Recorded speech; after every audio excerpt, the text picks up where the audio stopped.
بسم الله الرحمن الرحيم. السلام عليكم ورحمة الله وبركاته. مشاهدينا المحترمين على اليوتيوب، بتمنى من حضراتكم لايك وشير ونشترك في القناة عشان يوصلكم كل جديد، ونصلي على النبي في الكومنتات عشان كلنا ناخد ثواب. يا جماعة فضلا وليس أمرا اشتركوا في القناة عشان نقدر نستمر.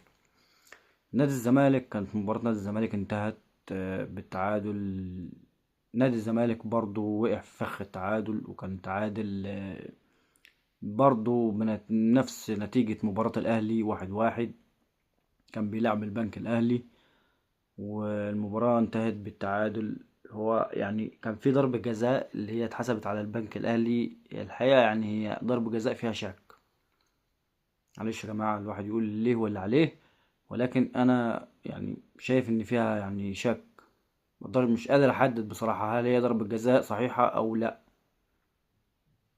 مش فاهم بصراحة، عشان برضو الواحد برضو ما يقولش حاجة هو مش متأكد منها.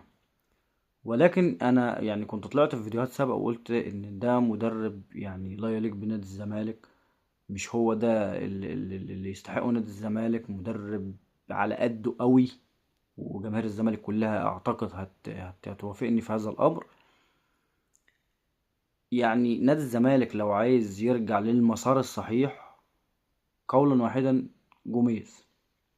جوميز يا جماعة، جوميز قدم مستويات رائعة مع نادي الزمالك، وما كانش معاه اللعيبة اللي هي الواو، يعني احترم الكامل لكل لعيبة نادي الزمالك. ولكن اللي كانوا موجودين وقتها ما همش اللعيبة اللي كانت يعني. اعتقد المجموعة اللي موجودة دلوقتي يعني افضل من المجموعة اللي كانت موجودة مع جوميز. ولكن هو لو جه دلوقتي هتتفرجوا هتشوفوا على لعب تاني وتفكير تاني وخطط تانية. ولكن المدرب ده انا مش فاهم بصراحة. المفروض اللي جابه يتحاسب. مدرب لا يليق بنادي الزمالك، مش على المستوى ولا القدر ولا اللي كان يعني بيتمناه جمهور نادي الزمالك. ولكن يعني مش فاهم بصراحة، ده يعني ده جايبينه بناء على ايه؟ ده اعتقد ما يفرقش كتير عن اللي هو كان عنده توحد اللي الاهلي كان جابه ده، اللي هو مش عارف اسمه ريبيرو باين ولا اسمه ايه. يعني الله يسهله بقى من مكان ما راح. ولكن ده يا جماعة مش ده اللي ينفع مع نادي الزمالك. مش ده اللي ينفع مع نادي الزمالك. يعني هارد لك لجماهير الزمالك، ضيعوا نقطتين ثمينتين. ولكن يعني احنا اتعودنا يا جماعة ان نادي الزمالك ما يقدرش يزعل الاهلي ولا جماهير الاهلي.